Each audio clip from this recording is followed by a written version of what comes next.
Bienvenue dans le podcast des leaders holistiques. Je suis Christophe, créateur du site leleanmanufacturing.com et de la formation Culture Lean, votre expert en leadership, excellence opérationnelle et lean management depuis plus de 25 ans. Ce podcast est pour vous si vous êtes attiré par le leadership, le développement personnel et la spiritualité. Si vous avez besoin de mieux équilibrer votre vie privée et votre vie professionnelle. Si vous avez d'importantes responsabilités professionnelles et que parfois cela affecte votre vie privée ou inversement. Si vous voulez devenir un leader serviteur, bienveillant, humaniste, éthique et intuitif, si vous voulez développer un leadership avec une approche globale, intégrale, holistique, basée sur votre corps, votre cœur et votre esprit, pour le bien de vos proches et de la communauté, alors vous êtes au bon endroit. Que vous soyez un homme ou une femme, directeur, manager, leader expérimenté ou pas, coach accompagnant des dirigeants, je vous remercie de passer ces quelques minutes avec moi aujourd'hui. Allez, on y va, c'est parti!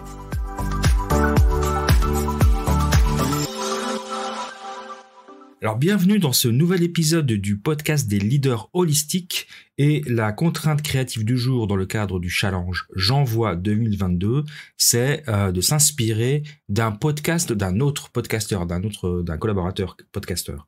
Et j'ai choisi de m'inspirer, en tout cas de rebondir plutôt sur un podcast, le podcast de Fabien Muselet qui s'appelle Manager Pro, qui est un podcast qui est consacré aux dirigeants efficaces, qui souhaitent améliorer leur organisation, leur gestion du temps, le développement, afin de devenir un leader engagé, organisé et serein. Un excellent podcast que je recommande, Fabien Muselet. Et son dernier épisode, donc l'épisode du 18, est consacré à la procrastination et s'intitule « Et si la procrastination pouvait être utile ?» Et je rebondis là-dessus parce que moi je suis un grand procrastinateur. Alors j'ai réussi à vivre avec tout au long de ma vie, mais on peut être surpris quand on connaît mon côté hyperactif avec tous les projets que je peux avoir en parallèle, puisque j'ai un travail, je suis manager, j'ai été chef de service, je suis actuellement chef de programme dans un grand hôpital, donc je suis employé à 100%. En parallèle de cela, j'ai mon podcast que vous entendez en ce moment, j'ai mon site internet consacré au lean manufacturing, j'ai des formations que je mets en place, je participe je fais de l'associatif, je participe à la SAQ, donc je suis membre de deux comités de la SAQ, donc la Société Suisse de Promotion de la Qualité. J'écris des livres. Donc voilà, je peux paraître comme ça hyperactif, on se demande quand est-ce que je prends le temps de procrastiner finalement, je suis un grand procrastinateur, mais je me suis soigné. Alors quand j'étais étudiant, j'avais cette capacité à attendre la dernière minute pour faire mes révisions pour mes examens. C'était déjà les premiers prémices de mon côté procrastinateur. Et j'ai mis beaucoup de temps à comprendre ce que c'était. Je ne connaissais pas le concept d'ailleurs de procrastination, donc de remettre au lendemain ce qu'on peut faire le jour même. Et le fait de découvrir, de se diagnostiquer soi-même grand procrastinateur devant l'éternel, c'est déjà un premier pas. Mais après, il faut trouver des techniques. Et il y a une technique que je trouve vraiment hyper efficace, qui va à l'encontre de ce qu'on a pu nous apprendre à l'école ou au travail en tant qu'ingénieur, où on nous apprend à être multitâche. Je pense que c'est la pire chose. Il faut être monotâche, juste pendant un certain temps. Et ça fonctionne très bien avec la technique ou la méthode qu'on appelle la méthode Pomodoro. Pomodoro, c'est une technique absolument simple qui a été développée par un Italien dans les années 80, qui s'appelait Francesco Cirillo, avec mon bon accent italien, donc qui utilise une minuterie pour diviser le travail en intervalles, en général de 25 minutes, séparés par des courtes pauses de 5 minutes. Ça s'appelle Pomodoro parce que l'inventeur utilisait son minuteur en forme de tomate, parce que Pomodoro c'est tomate en italien. Il utilisait son minuteur en forme de tomate et donc c'est comme ça qu'il a développé cette méthode. Maintenant on a des applications sur les smartphones. Vous tapez Pomodoro, comme ça se prononce, sur votre smartphone et vous trouvez plein d'applications gratuites qui vont vous mettre en place, ou utiliser le timer de votre iPhone, ça va très bien aussi. Mais qui va vous mettre en place des créneaux, des temps, des temps de 25 minutes, plus 5 minutes de pause. Alors, comment ça fonctionne concrètement ? C'est pas tout à fait que 25 minutes et 5 minutes. C'est d'abord, il y a 6 étapes. On va décider de la tâche à accomplir. On va régler la minuterie Pomodoro sur 25 minutes. On travaille sur la tâche jusqu'à ce que la minuterie sonne. On ne fait rien d'autre, pas de distraction. On va pas caresser son chat, on répond pas au téléphone, on fait rien d'autre. On coupe Internet, on travaille sur sa tâche pendant 25 minutes. Le timer sonne, on met une croix sur un papier ou sur ce que vous voulez. Voilà, on a fait un créneau Pomodoro de 25 minutes. On va faire une pause de 5 minutes. Là, on se lève. En plus, c'est très important pour le dos, pour réactiver un peu le système immunitaire, le système votre corps. On va marcher, on fait une petite pause, on va boire un café, on revient. 5 minutes, pas plus. Hein. On refait un deuxième cycle Pomodoro de 25 minutes. À nouveau, on s'arrête 5 minutes. On refait un troisième cycle Pomodoro, 25 minutes. On s'arrête 5 minutes. Et enfin, un dernier, 25 minutes. Et là, on s'arrête entre 15 et 30 minutes. Moi, en général, je fais 20 minutes. On peut faire jusqu'à 30, c'est pas un problème. Ce qui fait qu'on aura travaillé pendant 2 heures. Un petit peu moins, mais on va dire 2 heures. Alors, je vous dis des bêtises, 25 et 25. Oui, ça fait 25 plus 5, ça fait 30. Ça fait bien 2 heures. On aura travaillé 2 heures avec des mini-pauses de 5 minutes. Et on prendra une pause de 20 à 30 minutes.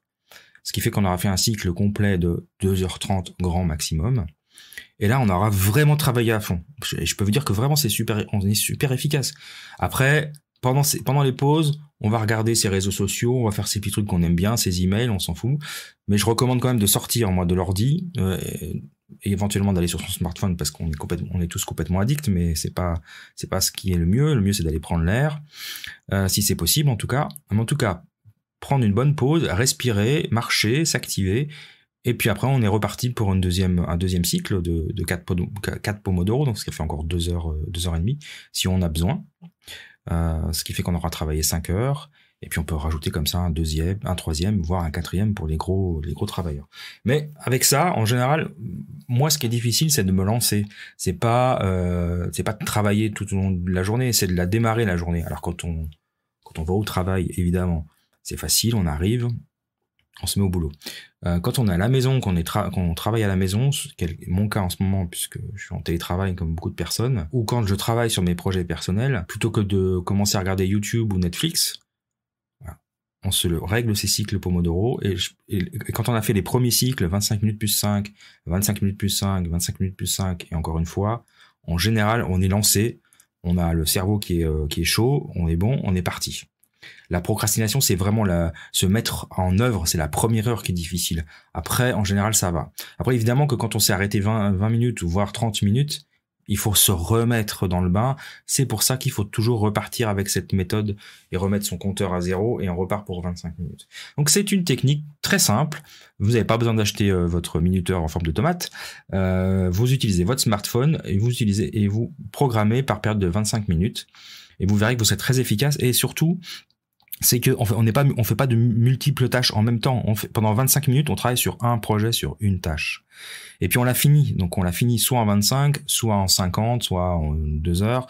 Bref, on finit sa tâche. Puis quand on a fini la première tâche, on rattaque un autre cycle Pomodoro avec une deuxième tâche ou un deuxième projet. On fait pas 50 trucs en même temps. Ça a été démontré de nombreuses fois. C'est totalement inefficace. Être multitâche n'existe pas. On peut gérer plusieurs projets en parallèle, mais la partie où on travaille sur un projet, c'est du séquentiel. C'est pas du parallèle. On travaille sur 1, 2, 3, 4 cycles Pomodoro sur une tâche, sur un projet, et après on change de projet. Donc on n'alterne pas comme ça, sinon on n'avance à rien. Et c'est pas juste Christophe qui vous le dit, c'est vraiment ça, c'est les études scientifiques qui l'ont démontré que être multitâche, c'est un rêve pieux, ça n'existe pas. On est tous des monotâches qui enchaînons des tâches les unes après les autres. Alors sur la journée, ça fait de multiples tâches, on est d'accord. Donc voilà, c'était mon conseil du jour. Je remercie Fabien Muselet, qui est un collègue de l'équipe de l'Académie du podcast, donc qui fait un très bon podcast sur le management. Et donc je vous conseille, je vais le mettre dans les commentaires, je vous conseille d'aller consulter son podcast. Et je le remercie pour m'avoir inspiré le podcast du jour qui était en lien avec la procrastination et la technique du Pomodoro. Sur ce, je vous souhaite une bonne fin de journée et à vos tomates. Au revoir.